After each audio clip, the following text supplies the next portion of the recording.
வருகின்ற சட்டமன்ற தேர்தலை முன்னிட்டு தொகுதிகளுடைய கள நிலவரத்தை தான் பார்க்க போறோம். அதுல நம்ம முதல்ல பார்க்கக்கூடிய தொகுதி என்ன அப்படின்னு பாத்தீங்கன்னா தியாகராய நகர். இந்த தொகுதியில மக்கள் யாருக்கு ஆதரவு கொடுக்கறாங்க அப்படின்றத கேட்டு தெரிஞ்சுக்கலாம் வாங்க. இத்தனை வருஷமும் ஓப்பன் பண்ணல, எலெக்ஷன் வருதுன்னு சொன்னோன்னே டக்குன்னு ஒரு பிரிட்ஜை ஒன்று ஓப்பன் பண்ணாங்க. ஓப்பன் பண்ணி ஒரு வாரம் தான் இருக்கும், உடனே விரிசல் விட்டுடுச்சு. நம்ம இஷ்டத்துக்கும் பெத்து போட்டுக்கினே போனால் அவர் எல்லாருக்கும் வேலை வாங்கி கொடுத்தா அவர் சொத்தை எழுதி கொடுத்தா கூட பத்தாது மாமா.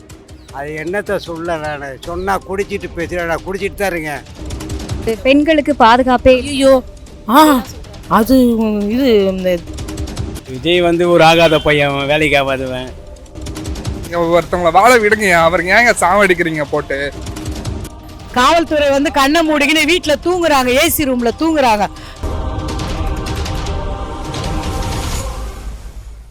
2026 உங்களுடைய ஆதரவு யாரு? கண்டிப்பாக டிவி கேக்கு தான் இருக்கும். ஸோ புதுசாக இருக்கிறவங்களுக்கு வழி கொடுக்கலாம் அப்படின்னு சொல்லிட்டு. ஏன்னா தளபதி பார்த்தீங்க அப்படின்னா ஒரு வெறியோட உள்ளே இறங்குறாரு, வின் பண்ணணும் அப்படின்னு சொல்லிட்டு. ஆக்சுவலாக பார்த்தீங்க அப்படின்னா அவர் வின் பண்ணுறாரு. வின் பண்ண ரெண்டாவது விஷயம், இவ்வளோ தூரம் அவர் களம் இறங்கி எல்லாருக்கிட்டேயுமே ஒரு மனசில் இடம் பிடிச்சிருக்காருன்னா அதே பெரிய விஷயம் தான். ஸோ அதனால் புதுசாக ஒரு வரவங்களுக்கு வந்து பண்ணலாம் அப்படின்னு சொல்லிட்டு ஒரு ஐடியாவில் இருக்கும். நீங்கள் எந்த தொகுதியில் இருக்கு? நாங்கள் வந்து ஆர்கே நகர் தொகுதி. ஸோ ஆர்கே நகர் தொகுதியில் வந்து பார்த்தீங்க அப்படின்னா இப்போது வந்து திமுக ஆட்சி வந்து புதுசாக ஒரு மேம்பாலம் ஒன்று ஓப்பன் பண்ணாங்க. இத்தனை வருஷமும் ஓப்பன் பண்ணல, எலெக்ஷன் வருதுன்னு சொன்னோன்னே டக்குன்னு ஒரு பிரிட்ஜை ஒன்று ஓப்பன் பண்ணாங்க. ஓப்பன் பண்ணி ஒரு வாரம் தான் இருக்கும், உடனே விரிசல் விட்டுடுச்சு. விரிசல் விட்டோன்னே நாங்கள் என்ன பண்ணோம் அப்படின்னா அடுத்த செகண்டே வந்து பார்க்குறாங்க, எல்லாமே சரியாயிடும் பார்க்கலாம் அப்படின்னு சொல்லிட்டு. அதுக்கு முன்னாடியிலேருந்து சொல்லிட்டு தான் இருக்காங்க, யாரும் வந்து பார்க்கல, எதுவுமே செய்யல.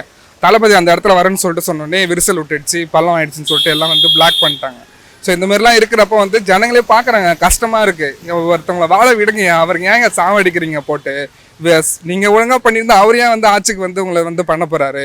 அதனால சொல்லிட்டு நிறையா இருக்குது. ஆர்கே நகரில் மாற்ற வேண்டியது தண்ணி பிரச்சனை நிறையா இருக்குது, பஸ் வசதி சரியாக இல்லை, மேம்பாலம் கரெக்டாக இல்லை. இதெல்லாம் வச்சு தான் எங்கள் தொகுதியில் அவர் வந்து வின் பண்ணணும்னு நினைக்கிறோம். இங்கே மட்டும் இது எல்லாமே விஜய் அவர்கள் வந்தால் மாறும்னு நீங்கள் நினைக்கிறீங்களா? மட்டும்தாங்க மாறும், வேற ஆளும் மாற்றவே முடியாது. சான்ஸே இல்லை. 100%, 200% அவரால் மட்டும்தான் மாற்ற முடியும், வேற யாராலும் மாற்றவே முடியாது. நீங்கள் வேணா டிக்ஷனரி டைரி கூட நோட் பண்ணிக்கோங்க, வாய்ப்பே இல்லை. அவர் மட்டும் தான் சேஞ்ச் பண்ண முடியும். திமுகவுக்கு தான் ஆதரவு. என்னுடைய ஆதரவு மட்டும் இல்லை, மக்களுடைய ஆதரவும் திமுகவுக்கு தான்.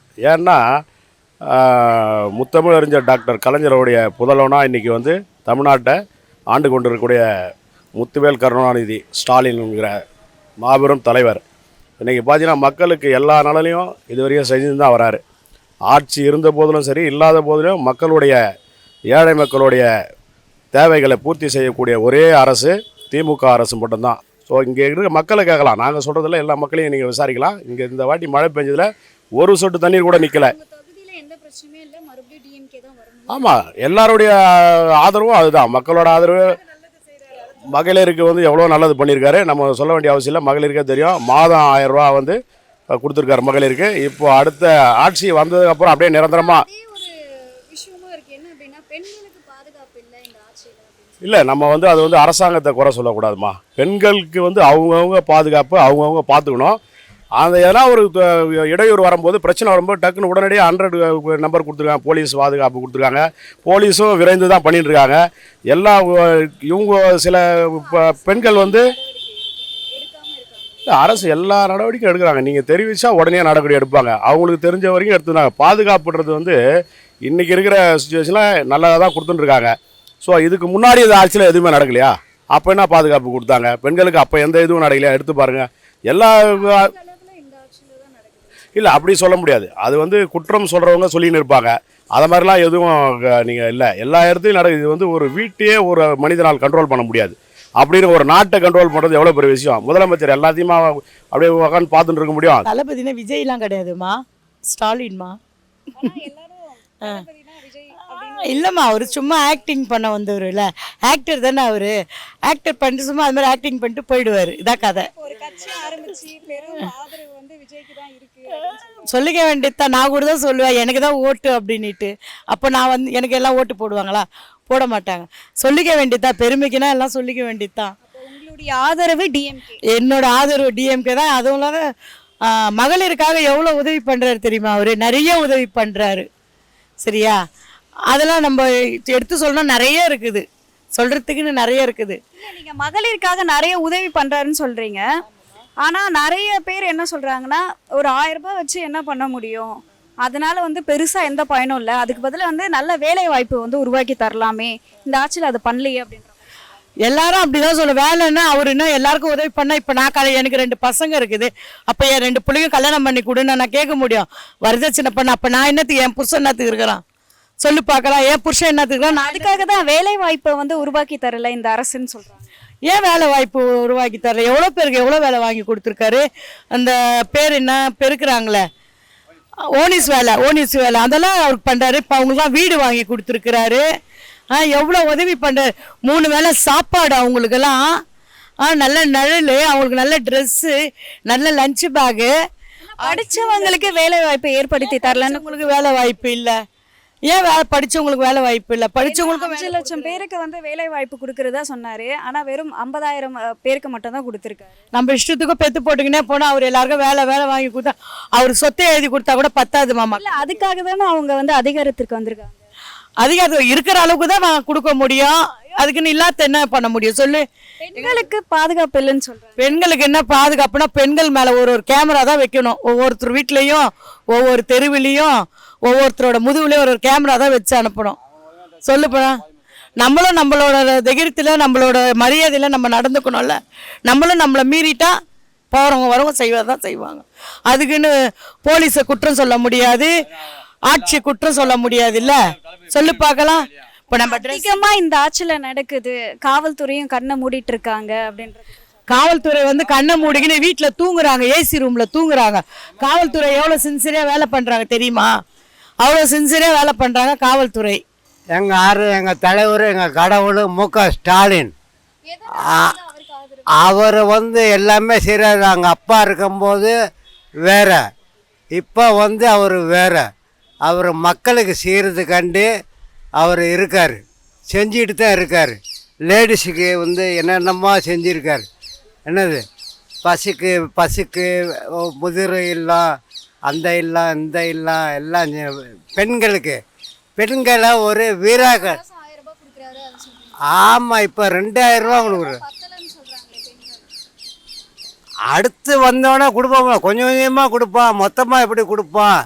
சத்தியமாக சொல்கிறேன், பொம்பளை அங்கே ஒரு அது என்னத்தை சொல்ல, நான் சொன்னால் குடிச்சிட்டு பேசுகிறேன், நான் குடிச்சிட்டு தான் இருக்கேன். ஆனால் பெண்கள் மாதிரி இருந்தால் ஆம்பளை மாதிரி இருப்பான். ஸ்டாலின் ஐயாவுக்கு எதனால ஸ்டாலினுக்கு ஆதரவு கொடுக்குறீங்க? அவர் எவ்வளோ ஸ்கூலேருந்து என்னென்னவோ செய்கிறாரு, டிவியில் போட்டாங்க, எல்லாமே பேப்பர்லேயும் வருது, ஏகப்பட்டது செய்கிறாரு. அவங்க அப்பா மாதிரி இல்லை, இவர் நல்லா நடத்துகிறாரு ஆட்சி. விதவைங்களுக்கு இந்த ஃப்ரீ பஸ் எல்லாமே பண்ணி கூட சிலர் குறை சொல்கிறாங்க, அவர் எல்லாம் நல்லா நிறைவாக செய்கிறாரு. என்ன நிறைவாக செஞ்சாலும் சிலர் குறை சொல்லிடுறது ஒரு இது இருக்குது. இவர் அவ்வளோ நல்லா செய்கிறாரு, சிறப்பாக ஆட்சி செய்கிறாரு. அதால் இவர் தான் வரணும்னு ஆசை. ஏங்க அதாவது டிஎம்கே உடைய ஆட்சியில் வந்து நிறைய குற்ற சம்பவங்கள்லாம் நடக்குது, பெண்களுக்கு பாதுகாப்பே. ஐயோ அது இது இந்த ஜெயலலிதா இது அந்த இதில் தான் ஒரே இது பெண்களை நாசம் பண்ணி எவ்வளோ கேள்விப்பட்டேன் தெரியுமா? என்ன இதில் எவ்வளோ கிடையாது, அதில் தான் ரொம்ப அநியாயம் பண்ணாங்க. எல்லாமே நான் கேள்விப்பட்டேன், பார்த்தேன். அதில் விற்கிறதுக்கு அதிகமாக கொடுத்து சிலெல்லாம் விற்கிறதுக்கு அவங்க கூட்டம் வச்ச பயங்கரமாக செலவழித்து செய்கிறாங்க அவங்க. அது மாதிரிலாம் எங்கள் மு.க. ஸ்டாலின் இதில் செய்யலை, சிம்பிளாக நடத்துகிறாங்க. எல்லாமே ரொம்ப தாழ்மையாக பேசுகிறாங்க, ரொம்ப அதெல்லாம் கிடையாது. நான் நல்லா பார்த்துட்டேன். இந்த ஆட்சியில் என்ன குறை இருக்குது? தமிழக அரசு மத்திய அரசு வரைக்கும் தனக்கு சாதகமாக இல்லை அரசு இல்லைனா கூட ஆர்எஸ்எஸ் பிஜேபியோட இணையாமல் அவரை எதிர்த்து இன்னும் தமிழ்நாட்டை நிலையாக காங்கிரஸோட அலையன்ஸ் வச்சுருந்து ஆட்சி பண்ணியிருக்காங்க, தொடர்ந்து ஆட்சி பண்ணிகிட்ருக்காங்க. திராவிட காலத்தை விட்டா தமிழ்நாட்டில் ஆட்சி எல்லாமே வந்து கடன் வாங்கி தான் பண்ணிட்டு இருக்காங்க. இப்போ 10 லட்சம் ரூபாய் 10 லட்சம் கோடி வந்து தமிழகத்தில் கடன் இருக்குது. கடந்த ஆட்சியில் வந்து 4 லட்சம் கோடி தான் கடன் இருந்துச்சு. தமிழக அரசோட கடன் என்பது அதிகாரப்பூர்வம் ப்ரூவ் பண்ணிட்டாங்களா? அதிகாரப்பூர்வமாக வாங்கியிருக்காங்க. இப்போ கவனிங்க, தமிழ்நாட்டை பொறுத்த வரைக்கும் வளர்ச்சி பாதை கொண்டு போகிறதுக்காக திராவிட முன்னேற்ற கழகம் திராவிட ஆட்சி தான் தொடர்ந்து நடக்குது. இது வரைக்கும் திராவிட சேர்த்து எதுவுமே கிடையாது. அதுக்கு முன்னே காமராஜ் ஆட்சி பண்ண காங்கிரஸ் ஆட்சி, அதை அடுத்து திராவிட ஆட்சி தான் தொடர்ந்தது. அது அனைத்து இந்த திராவிட முன்னேற்ற கழகம் திராவிட ஆட்சி தான். திராவிட முன்னேற்ற கழகம்லாம் திராவிட ஆட்சி தான், எல்லாம் திராவிட ஆட்சி தான். ஆனால் திராவிட ஆட்சியை எதிர்த்து வேறு ஆட்சி வேணும்னா காங்கிரஸ் உள்ளுக்கு வரணும். ஆனால் அதுக்கு மாறாக இருக்கின்ற ஆர்எஸ்எஸ் பிஜேபியை தமிழக அரசு பிஜேபி உள்ளே வரக்கூடாதுன்னு சொல்கிறேன். 100% பிஜேபி உள்ளே வரக்கூடாதுன்றதுக்கு தமிழக அரசுக்கு ரொம்ப தெளிவாக இருக்காங்க. அது ஒரு மதவாத கட்சி. அரசு தெளிவாக இருக்காங்க. இப்போ மக்களான நம்ம வந்து ஏன் பிஜேபி வரக்கூடாதுன்னு சொல்லுங்க. பிஜேபி ஏன் வரக்கூடாதுன்றோட அது முழுக்க பிராமின தன்னுடைய ஆட்சி ஆதிக்கத்தை பழைய காலத்தில் எப்படி ராஜா காலத்தில் அவங்க அரசாங்கத்தை ஆண்டார்களோ அதன் நினைவாகவே பிராமின ஆட்சியே நம்ம கொண்டு வரணும், ஆர்எஸ்எஸ் கொண்டு வரணும், பிஜேபி கொண்டு வரணும் ரொம்ப தெளிவாக இருக்காங்க. நான் வந்து ஆரம்ப காலத்துலேருந்து எல்லாம் 2 கட்சிக்கும் மாறி மாறி தான் போட்டுன்னு இருந்தது. ஏடிஎம் டிஎம்கே ஏன்னா காலங்காலமாக அவங்க தான் வந்து இது பண்ணியிருந்தாங்க. இப்போ ஒரு வாட்டி சான்ஸ் மாற்றி பார்ப்போமே. இப்போ புதுசாக அவர் வந்திருக்கிறாரு, என்ன ஒரு சான்ஸ் கொடுத்து ஆட்சி மாற்றம் தேவை. 50 வருஷம் காலம் அவங்க ஆண்டாங்க, 25 வருஷம் காலம் இவங்க ஆண்டாங்க. புதுசாக வந்துக்கிறாரு, ஒரு சான்ஸ் கொடுத்து பார்ப்போம். விஜய்க்கு போகலான்னு இருக்கோம். எதனால விஜய்க்கு போடலான்னு புதுசாக ஒருத்தர் வரட்டு பார்க்கலாம். எடப்பாடி பிடிக்குன்னா திமுக ஏடிஎம்கெல்லாம் 2 பேரும் ஒன்றா இருந்து எம்ஜிஆர் தனியை பிரிஞ்சு கட்சி ஆரம்பித்த காலத்துலேருந்து நான் ரெட்டலைக்கு தான் ஓட்டு. எடப்பாடி சேவல் சின்னத்தில் பன்னீரை விட எடப்பாடி தான் ஏடிஎம்க பழக்கம். பன்னீர்செல்வம் எப்படின்னா இந்த அம்மா தான் அறிமுகம் பண்ணாங்க. எடப்பாடியே சேவல் சின்னமும் புறா சின்னமும் வீஞ்சானிங்க நின்றாங்களே, அப்போவே எடப்பாடி ஜெயிச்சார் அவங்க ஊரில். டிஎம்கே இருக்கும், டிஎம்கெல்லாம் ஒன்றா இருந்தவங்க தானே, தனியாக போய் போகல, எல்லாம் ஒன்றா இருந்து அவங்கவுங்க தனி பிரிஞ்சுட்டாங்க. இப்போ யாருக்கு இஷ்டம்னா எனக்கு வந்து ரெட்டாளிக்கு தான் ஓட்டு எப்பவுமே. வரட்டுமே, எந்த கட்சி வந்து எங்களுக்கு எந்த ஆதரவும் கொடுக்கல. இவர் வந்தார் ஏதாவது ஒரு ஆதரவு, வரி கட்டுறாங்க, சிலிண்டர் இல்லை, எதுவுமே இல்லை, எல்லாம் கஷ்டம்தான் எங்களுக்கு. இப்போ இவர் கூட வந்து ஏதாவது ஒரு நல்ல வழி பறக்குமான்னு பார்க்கலாம். அப்ப இப்ப நடக்கக்கூடிய ஆட்சியை பத்தி நீங்க என்ன நினைக்கிறீங்க? ஆட்சி நடக்குதுன்னா நாங்கள் 1000 ரூபாய் தராங்கன்னு சொல்லி கொண்டு அந்த ஆட்சி சரியில்லைம்மா. நாங்கள் விதவை காசை நிப்பாட்டி தான் அந்த 1000 ரூபாய் நாங்கள் வாங்குறோம். வேறு என்ன இருக்குதுமா சொல்லு. கரண்டு இது பண்ணால் கரண்டு, வாடகையில் வீட்டுக்கு போனால் வாடகை கட்டணும், கரண்ட் இது பண்ணிக்கணும், அது 8 ரூபா தூண்டு 12 ரூபா தூண்டு சொல்லுறாங்க. எதுவுமே இது பண்ணது எல்லாமே வருதாங்க. விஜய் வந்து ஒரு ஆகாத பையன், வேலைக்கு ஆகாதவன். எங்கள் தளபதி தான் என்றைக்கும். அவர் போல் யாரும் நல்லது செய்யறது வேலையில் ஸ்டாலின் அவர் தான் வரணும். எங்களுடைய கோரிக்கை தளபதி தான் வரணும். இவன் வந்து வேலைக்கு ஆகாத பையன், இப்படி ஒன்று அப்படி ஒன்று பேசுகிறான். அவனுக்கு ஆளுங்களாம் வேலைக்கு ஆக மாட்டேன்றானுங்க, ஏழவரும் பேசுகிறானுங்க. அவனுக்கு ஞானமே இல்லை. விஜய் வந்தால் என்ன உத்தரவு அவர் பண்ணுவார் சொல்லிட்டு. ஆனால் டிஎம்கே வந்து என்ன தான் ஊழல் பண்ணாலும் அவங்க கரெக்டாக பண்ணிடுறாங்க. இப்போ அவர் பையன் வந்திருக்காரு உதயநிதி.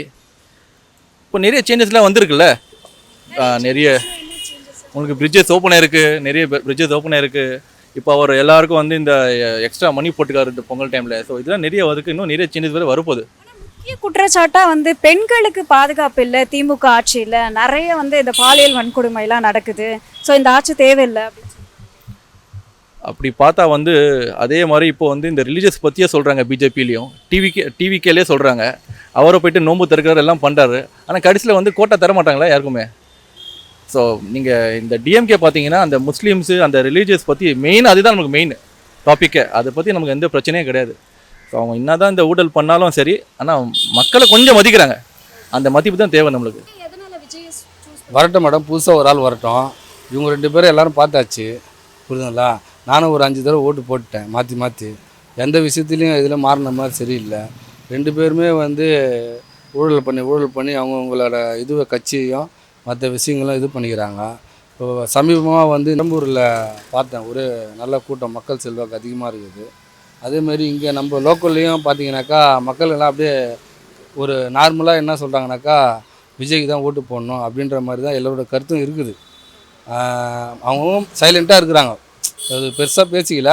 ஆனால் சைலண்ட்டாக எல்லாருமே இந்த தடவை விஜய்க்கு தான் ஓட்டு போடுவாங்க போல. விஜய் வந்து அவர்கள் வந்தார்னா உண்மையில ஒரு நம்பிக்கை இருக்குது அவர் மேலே. இந்த விஷயம் அந்த விஷயம் எல்லாம் கண்டிப்பாக மாற்றணுன்னா வந்து சட்டம் ஒழுங்கு கெட்டு போச்சு மேடம்.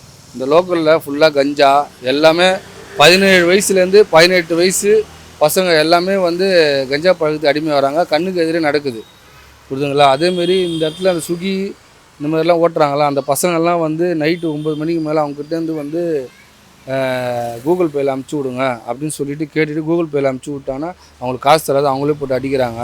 அதெல்லாம் நடக்குது இந்த ஏரியாவில். இதெல்லாம் வந்து எல்லாருக்கும் தெரியாமலாம் இல்லை, எல்லாருக்கும் தெரியுது, எல்லாரும் பார்க்குறாங்க. இங்கே லோக்கலில் இருக்கிற அரசியல்வாதிகளுக்கும் தெரியும். இதெல்லாம் கேட்கல யாரும் வந்து, புரியுதுங்களா. இது வரைக்கும் திமுக அண்ணா திமுக இது தெரியலையா? ஏன் நாங்கள் தான் போய் பொதுமக்கள் தான் போய் கம்ப்ளைண்ட் கொடுக்கணுமா? இவங்களும் பொதுமக்கள் ஒரு ஆள் தானே. இந்த விஷயம் நடக்குது இல்லை, இவங்க முன்னே எடுத்து போய் கம்மி கொடுக்க வந்தானே. டிஎம்கே ஆளுங்களாகட்டும் ஏடிஎம்கே ஆளுங்களாம் ஏன் இதெல்லாம் செய்யல? லோக்கலில் நடக்குது. அதேமாதிரி வியாபாரிங்கள்லாம் வந்து மிரட்டுறது கொள்வது எல்லாமே நடக்குது இந்த இடத்துல. இது வரைக்கும் யார் போய் அவங்க மேலே புகார் கொடுத்துறாங்க, நடவடிக்கை எடுத்துக்கிறாங்க? யாரும் நடிக்கலை. கண்டிப்பாக மாறுறதுன்னு நம்பிக்கை இருக்குது மேடம். மக்கள் பொதுமக்கள் வந்து ஒரு சில விஷயங்களை பார்த்து நம்பிக்கை இல்லாத போச்சுன்னு வச்சுங்களேன், புதுசாக ஒன்று யாராக இருந்தாலும் பார்க்க தான் செய்வாங்க. புரியுதுங்களா? நீங்கள் வந்து இப்போது ஏஜ் ஆளுனால இந்த காலத்துக்கு என்னவோ அதுதான் பார்ப்பாங்க. புரியுதுங்களா? அதுனா உனக்கா மக்களும் அவங்க கூட தான் இது பண்ணுவாங்க. உண்மையிலுமே இவங்க 2 பேருமே சரியில்லை தான் மேடம். என்னுடைய ஆதரவு வந்து திமுகவுக்கு மேடம். மு.க. ஸ்டாலின் தான் திரும்பவும் அவர் முதலமைச்சராக வரணும். ஏன்னா ஒரு மாநிலத்தோட முதல்வராக எப்படி இருக்கணுன்றதுக்கு ரோல் மாடல் வந்து தலைவர் மு.க. ஸ்டாலின். நான் வந்து கட்சி சார்ந்தவன் இல்லை, பட் இருந்தாலும் ஒரு தமிழக குடிமகனாக இருந்து இதை நான் சொல்கிறேன். சரிங்களா? ஒரு மாநிலத்தோட முதல்வராக எப்படி இருக்கணுன்றதுக்கு பெரிய உதாரணம் மு.க. ஸ்டாலின். ஏன்னா நீங்கள் நிறைய திட்டங்கள் நிறைய விஷயங்களை கொண்டு வந்திருக்காரு. இதெல்லாம் வந்து பாராட்டப்படணும், போற்றக்கூடிய விஷயங்கள் நிறைய. இன்னும் அடுத்த 5 வருஷம், அடுத்த 10 வருஷம், இன்னொரு 20 வருஷம் வந்து திமுக ஆட்சி இங்கே இருந்ததுன்னா நம்ம தமிழ்நாடு வந்து ஒரு பெரிய டெவலப்மெண்ட்ஸை நோக்கி சந்திச்சிரும். நீங்க இவ்வளோ விஷயம் சொல்றீங்க, ஆனா வந்து ஸ்டாலின் அவர்களுடைய ஆட்சியில வந்து நம்ம தமிழ்நாடு பெருசாக வளர்ச்சி அடையல, பெண்களுக்கு பாதுகாப்பு இல்லை, எங்கே பார்த்தாலும் இந்த போதைப் பொருட்கள் வழக்கம், அதே போல் பாலியல் வன்கொடுமை இதெல்லாம் தொடர்ச்சியாக நடந்துகிட்டே இருக்குது. இதை தட்டி கேட்க மாட்டேங்கிறாங்க, அது நடக்கிறதுக்கு முன்னாடியே நடவடிக்கை எடுக்க மாட்டேங்கிறாங்க அப்படின்ற குற்றச்சாட்டு. அப்படி இல்லை மேடம். அதாவது பெண்களுக்கு பாதுகாப்பு இல்லைன்னு சொல்கிறதுலாம் வந்து சும்மா ஒரு விஷயம். ஏன்னா இப்போ நீங்கள் வந்து ஒரு பெண்ணாக இருந்து இல்லை மேடம் இப்போ நீங்கள் ஒரு பெண்ணாக இருந்து பப்ளிக்லேருந்து பேட்டி எடுத்துகிட்டு இருக்கீங்க, அதுவே ஒரு பெரிய விஷயம் தானே. இப்போ எந்த பெண்களுக்கு எந்த பாதுகாப்பு இல்லை, எந்த பாதுகாப்பு குறைபாடு வந்து விளாத்திக்குளம் ஒரு அதாவது கழிப்பறை இல்லாத ஒரு ஒரு கிராமமாக இருக்குது.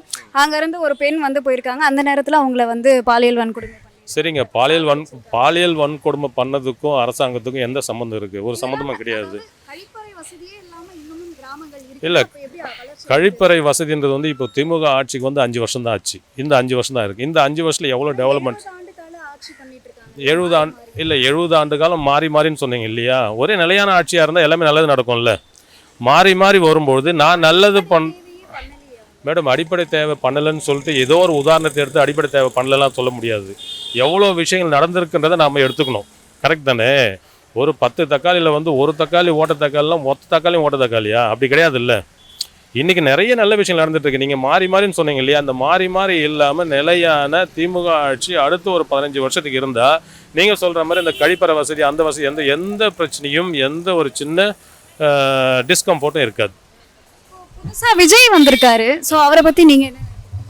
இல்லை மேடம், அதாவது ஒரு நடிகராக இருந்து ஒரு அரசியல் கட்சி எப்படி சொல்கிறது, ஒரு ஒஸ்ட்டான ஒரு பிஹேவியரோடு இருக்கிற ஒரு கட்சி, அதாவது ஒரு ஒஸ்ட்டாக ஒரு பிஹேவியராக இருக்கக்கூடாது அப்படின்றதுக்கு விஜய் ஒரு உதாரணம்.